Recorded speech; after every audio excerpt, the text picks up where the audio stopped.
आप सबको जय मसीह की।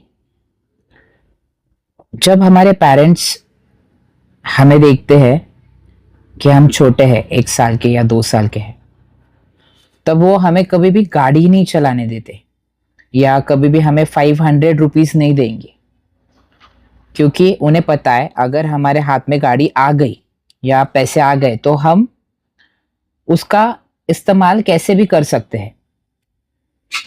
मतलब हमें वो इस्तेमाल करने की अब तक वो बुद्धि नहीं है, क्योंकि हम छोटे हैं और हम नुकसान करा सकते हैं किसी और का और खुद का भी।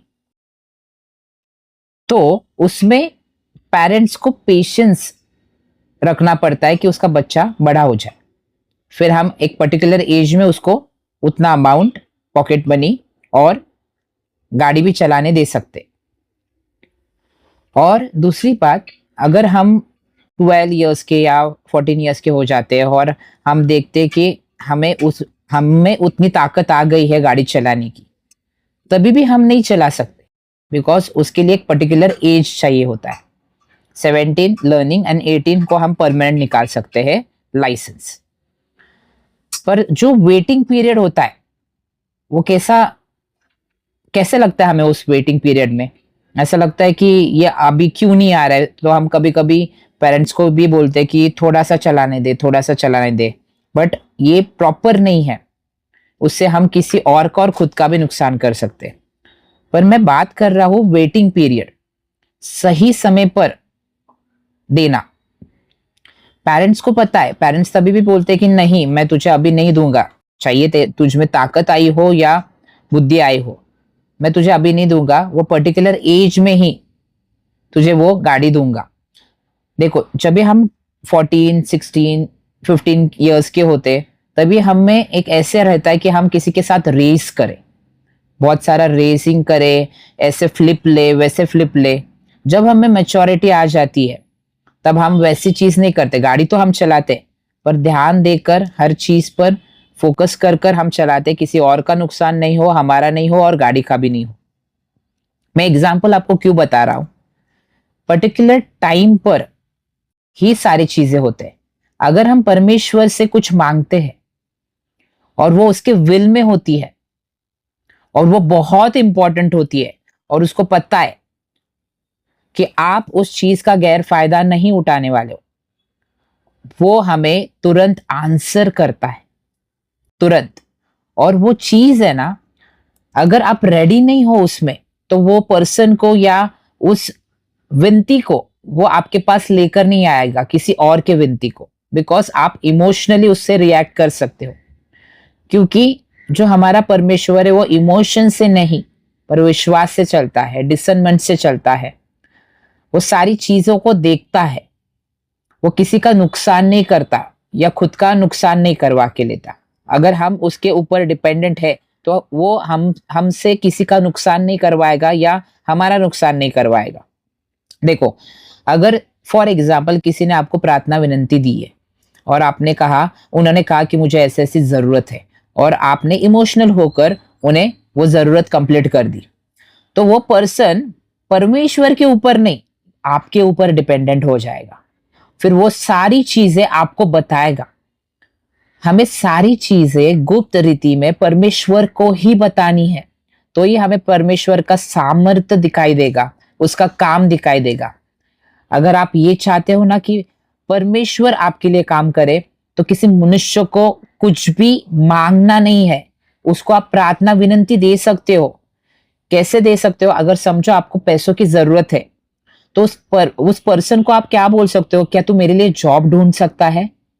उसको कभी भी ये आपको पॉइंट आउट नहीं करना है, मुझे पैसों की जरूरत है, मुझे अभी इतने इतने लग रहे हैं, अभी मैं क्या करूं, मुझे समझ में नहीं आ रहा। ये देना, इशारा देना है कि आप परमेश्वर को नहीं, आप उस पर्सन को इशारा दे रहे हो, अब मैं क्या करूं। उसके बाद तो सेकंड लेवल आती है, तेरे पास है क्या? नहीं, हमारे नीड सिर्फ परमेश्वर को पता होने चाहिए, सिर्फ परमेश्वर को। अगर आपके पास पैसे नहीं है, ये एग्जाम्पल दे रहा हूं मैं, पैसे नहीं, आपको पैसे लग रहे हैं, और आप उस पर्सन को प्रार्थना विनंती दे सकते हो कि क्या तू मेरे लिए प्रे कर सकता है कि मुझे जॉब लग जाए। या मुझे कुछ काम मिल जाए जिससे मैं सब कुछ कर सकूं। कभी भी आपकी जरूरत पर्सन को नहीं बतानी है। अगर आपने बोल दिया कि मुझे इतने इतने पैसों की जरूरत है, मेरा ये काम है, ये काम अटका हुआ है, और वो पर्सन ने इमोशनल होकर आपको दे भी दिया, तो आप परमेश्वर के ऊपर कभी भी डिपेंडेंट नहीं रहोगे। आप उस पर्सन को ही देखोगे। उस पर्सन ने दिया, उस पर्सन के आगे आगे करोगे, उसको सारी चीजें बताओगे, और एक दिन अगर उसने नहीं दिया तो रिलेशनशिप खत्म। सबसे इंपॉर्टेंट तो पहला रिलेशनशिप हमारा परमेश्वर के साथ खत्म हो जाता है। आपको कभी भी प्रार्थना विनंती भी ध्यान से देनी है। उसमें आपका सेल्फ नहीं आना चाहिए। उसमें आप उसको बताना नहीं चाहिए कि आपकी जरूरत क्या है, इंटरनल जरूरत क्या है। ऊपर से ही आपको सारी चीजें, इशारा नहीं देना है आपको, मुझे ये चीज की जरूरत है, वो चीज की जरूरत है, ये चीज की जरूरत है, नहीं। ऐसी आपको ऐसी चीजें करनी है। देखो, अगर आपने किसी पर्सन को बता दिया ना आपकी क्या क्या नीड्स है, और अगर उसने दे भी दिया ना, तो वो कितने बार देगा? एक बार, दो बार, उसके बाद। और आपका डिपेंडेंसी उस पर्सन के ऊपर हो जाएगा जो प्रभु को बिल्कुल भी पसंद नहीं है, बिल्कुल भी पसंद नहीं है। और उसने अगर थर्ड मंथ में नहीं दिया तो आप नाराज हो जाएंगे, और आप डिपेंडेंट नहीं रहोगे। आप प्रभु के ऊपर डिपेंडेंट नहीं रहोगे, आप उस पर्सन के ऊपर डिपेंडेंट रहोगे। और उसने नहीं किया तो आप उसके ऊपर सारी चीजें डालोगे कि उसने नहीं दिया, उसने दिया, और आप खुद कुछ नहीं करोगे, खुद कुछ नहीं करोगे। ये ब्लाइंड फेथ रहता है ह्यूमंस के ऊपर हमारा। और हमें, बाइबल भी कहती है, हमें मनुष्य पर विश्वास नहीं करना है, उसके ऊपर डिपेंडेंट नहीं रहना है, हमें परमेश्वर पर विश्वास करना है। आपको पता है, मुझे पता है कि प्रभु हमेशा वेसल्स थ्रू हमें प्रोवाइड करते हैं, और कभी कभी एंजल थ्रू भी। आपको पता है ना, न्यू टेस्टामेंट में यीशु की सेवा एंजल्स करने आए, कोई पर्सन नहीं आए, एंजल्स करने आए सेवा उसकी। प्रभु प्रोवाइड करता है एंजल्स थ्रू भी, पर वो सबसे ज्यादा हमें यूज करता है, वेसल को यूज करता है, ह्यूमंस को यूज करता है। वो ह्यूमंस को ही यूज करता है आपको देने के लिए। और जब भी आपकी प्रार्थना कंप्लीट हो किसी ह्यूमन से, किसी ह्यूमन के थ्रू, और आपको पता चले ये मुझे प्रोवाइड कर रहा है, पर आपको ये कभी नहीं भूलना है कि प्रभु ने उसको वैसा मन दिया है वो प्रोवाइड करने के लिए। वो पर्सन को आपको थैंक्स बोलना है, नो डाउट, पर सबसे पहली प्रेज उसको जानी चाहिए कि थैंक यू, आपने इसको मेरे लिए भेजा। कभी भी प्रभु की जगह एक पर्सन नहीं लेना चाहिए, कभी भी नहीं। और मैं आपको एक वचन से बताना चाहता हूं, यशाया 64 में से 4, क्योंकि प्राचीन काल ही से तुझे छोड़ कोई क्योंकि प्राचीन काल से ही तुझे छोड़ कोई और ऐसा परमेश्वर ना तो कभी देखा गया और ना कान से उसकी चर्चा सुनी गई, जो अपनी बाट जोने वालों के लिए काम करे। बाट मतलब जो उसके लिए रुक के रहे, उसके आंसर के लिए। जब भी आप कुछ मांगते हो उससे, ये किसी और को नहीं पता होना चाहिए, आप उसके लिए रुको, साइंस मांगो अंदर, प्रभु मुझे ये वाला एग्जैक्ट साइंस दे। तो 2 बार मांगो, 3 बार मांगो, वो देगा। कंफ्यूज हो, 4 बार मांगो, वो देता है, देता है। और फ्रूट है होली स्पिरिट का पेशेंस, धैर्य फ्रूट है। हमें धैर्य उसके लिए करना है।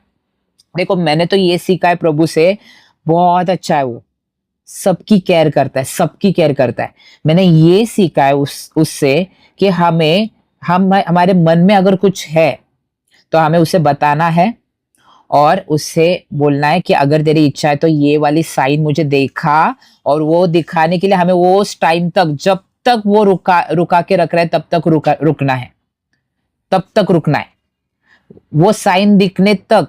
और वो उतना विश्वास योग्यता है, वो उतना विश्वास योग्य है कि वो दिखाता है आपको सच में, अगर आप उसके लिए रुके तो। जैसे वचन कहता है कि जो उसकी बाट जोते हैं, जो उसके लिए रुकते हैं, हमें रुकना है उसके लिए। पेशेंस लेवल, उससे हमारा फेथ भी बढ़ता है। ऐसे अद्भुत अद्भुत चीजें वो करता है, आपको पता है, ऐसी अद्भुत अद्भुत चीजें करता है कि आप हैरान हो जाओगे, खुश हो जाओगे हर चीज पर। आपको पता है वो अगर उसने जो हमें दिया है ना, वो जो उसने दिया है, वो हम ऐसे रखे हाथ अपना, पूरा ओपन, हमारे पास नहीं मुझे ये लेना है, वो लेना है, ये सारी चीजें ऐसा रखे, प्रभु तू क्या चाहता है, हम किसको दे। वो ऐसे लोगों को आपके सामने लेकर आता है जिनको जरूरत होती है और वो मांगते नहीं है, जिनको जरूरत होती है वो मांगते नहीं है। फिर प्रभु हमारे मन में ऐसा हार्ट डालता है कि ये चीज उसके लिए कर, उसके बाद भी आपको खुद के ऊपर विश्वास नहीं करना है, तभी भी प्रभु को ही पूछना है। अंदर क्या, किसी को नहीं पता होना चाहिए, वर्ड से अंदर ही प्रभु से डीलिंग करनी है। आप सोचिए कितना अद्भुत अनुभव रहेगा ये।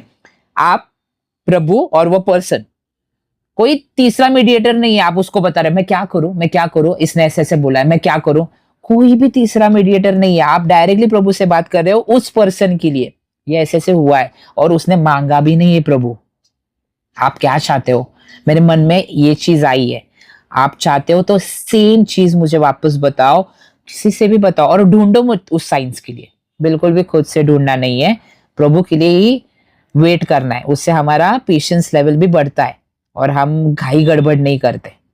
उससे सिर्फ बताना है, छोड़ देना है उसके हाथ में, और छोड़ देने के बाद अगर हम भूल भी गए ना, वही याद दिलाता है हमें, अरे ये देख, ये तूने मांगा था, ये साइन मांगी थी, ये देख। और ऐसे ऐसे चीजें होती है, मैं क्या बताऊं आपको, नहीं बता सकता। वो चीज, वो जो हुई है वो नहीं बता सकता, पर जो हुई है उसका पूरी चीज मैंने बता दी है कि कैसे वो काम करता है, कि बहुत औसम है। अगर आप दूसरों के लिए मांगते हो ना, तो वो इतना क्विक रहता है, बहुत क्विक रहता है दूसरों के लिए। अगर कोई चीज मांगते हो तो दूसरों की सहायता, देखो प्रभु भी है ना नीचे, उसके खुद के लिए नहीं आए थे, पिता के लिए आए थे, पिता की इच्छा कंप्लीट करने के लिए आए थे, हमारे साथ, हमारे लिए सब कुछ वो हमारे लिए करते थे, सब कुछ हमसे प्यार, पिता की इच्छा कंप्लीट करना, खुद की इच्छा कंप्लीट करने के लिए नहीं आए थे। उसने सब कुछ दिया है, सब ऐसे बटोरा नहीं है, सब कुछ दिया है, सब कुछ जिसकी जैसी जैसी जरूरत है उसको उसको दिया है उसने। वैसे हमें भी खाली रहना है। और प्रभु का प्रोवाइडर कौन था? पिता। हमारा प्रोवाइडर कौन है? पिता और प्रभु, ये दोनों हमारे प्रोवाइडर है। वो हमें देगा, हमसे दूसरों को प्रोवाइड करेगा, पर वो ही प्रोवाइड कर रहा है, हम सिर्फ एक वेसल। मैं सिर्फ आपको इतना कहना चाहता हूं, अगर आपने कुछ डिसीजन लिया है और आप सच में अगर आप किसी को प्यार करते हो और उसके बिना डिसीजन नहीं ले सकते, तो आप उसको पूछ पूछ कर उसका मन एक कर कर उसके साथ वो डिसीजन लेते हो। अगर वो डिसीजन के लिए हाँ नहीं बोले, तभी आप हिलते भी नहीं हो। वैसे ही हमें जब हम डिसीजन लेते हैं, प्रभु जब तक हाँ नहीं बोले, प्रभु जब तक साइन नहीं दे, नहीं हिलना है। सारी चीजें उसको बतानी है, हर एक चीज उसको बतानी है। रुकना है, अगर रुकने की ताकत नहीं है, पेशेंस नहीं, वो भी उससे मांगना है। और उसमें हार्मनी होनी है, दोनों एक, मतलब मैं और प्रभु अलग अलग शरीर, अलग अलग है ना, पर अगर हमारे विचार एक हो तो हम एक ही है ना। जैसे यीशु कहता है, पिता और मैं एक हो, एक है। क्योंकि आप यीशु से बोलो, पिता हो हाँ बोलेगा, पिता से बोलो यीशु हाँ बोलेगा। उनको अलग अलग पूछने की जरूरत नहीं है, पिता मैं क्या करूं, पिता मैं क्या करूं। उनका नेचर इतना एक है। हम इतना एक हो जाएंगे, हमें पता चल जाएगा प्रभु को क्या चाहिए, और उसको पता चल जाएगा, वो हमारी बात ऐसे नीचे गिरने में नहीं देगा। अब्राहम का पता है आपको? अब्राहम, वो उससे बोल रहा है 40 रहेगा तो 50 रहेगा, तो वो ऐसे बात करता है, इजीली बात करता है। उसको भी पूछता है वो, प्रभु हमसे भी पूछेगा क्या करना चाहिए, तुझे क्या लगता है। इतना एक होने का, हमें उसके पीछे पड़ने का, पीछे पड़ते रहना चाहिए। आपको पता है, और एक चीज मैं आपको बताना चाहता हूँ, अगर आपको कोई वर्ड देने बोले या कोई एक बड़ी पोजीशन दे, तभी आप ये बाइबल ओपन करते हो, राइट? कुछ लोग ये बाइबल, तभी, उससे पहले कुछ ओपन करते थे आप ऐसे सिंसियरली नहीं। बाइबल अगर हमें किसी ने बोला कि तू आज वर्ड दे या आराधना कर, तो हम तो पूरा दिन प्रेयर और बाइबल खोल के बैठेंगे, अभी मुझे मैसेज देना, मैसेज देना। पर ये रोज करते नहीं करते, कुछ कुछ की बात कर रहा हूं मैं। पर आप सोचिए, अगर प्रभु ने हमें, कोई नहीं देख रहा है, कोई नहीं देख रहा है, और तभी भी हम ये सब कर रहे हैं, तब प्रभु डायरेक्टली भी नहीं देता। हर कोई तो भी एक पर्सन रहता है जिससे हम हिडन रहते हैं, और उसकी उसकी विनती लेकर हमसे वो प्रेयर करके लेता है, और उससे भी वो हमें बाइबल के पास लेकर आता है। प्रभु मैं तेरे साथ और बढ़ूंगा और बढ़ूंगा। कोई नहीं देख रहा है हमें, कोई भी नहीं, कोई भी नहीं, सिर्फ वो देख रहा है, सिर्फ वो और मैं। हम दोनों, तभी भी वो चीज आती है हम में कि हम उसके गहराई में जाए। अगर प्रभु ने मुझे इतना वेसल बनाया, मतलब मैं तो बात भी नहीं मानता हूँ, कभी कभी प्रभु को नाराज करता हूँ, हर्ट करता हूँ, उसके विरुद्ध जाता हूँ, तभी भी वो ऐसे पर्सन को यूज कर रहा है, ऐसे पर्सन को फेमस होने के लिए नहीं। वो हिडन रहता है, किसी को पता भी नहीं रहता है, किसी को पता भी नहीं रहता है, तभी भी एनकरेजमेंट वो इधर उसके पास लाने के लिए लेकर आता है, बहुत लेकर आता है। मैं आपको इतना ही कहना चाहता हूँ कि जब भी कुछ डिसीजन ले या कोई आपसे कुछ विनती करे, कुछ भी करे, उससे पूछो, वो आपको बताता है। साइंस डिसाइड करो, साइंस डिसाइड करो, ऐसे ऐसे। और वो चीज मन से बाहर नहीं आनी चाहिए, किसी को पता नहीं होना चाहिए, वर्ड से भी नहीं, या किसी पर्सन को भी पता नहीं होना चाहिए। प्रभु और आपके बीच में ही वो दोनों चीजें होनी चाहिए। और रुको, खुद ढूंढो मत, नहीं तो वो खुद का रहता है, खुद ढूंढो मत, रुको, वो बताता है, देन आगे जाओ। नहीं होगा वो भी बताता है, होगा तभी भी बताता है। आप सबको जय मसीह की।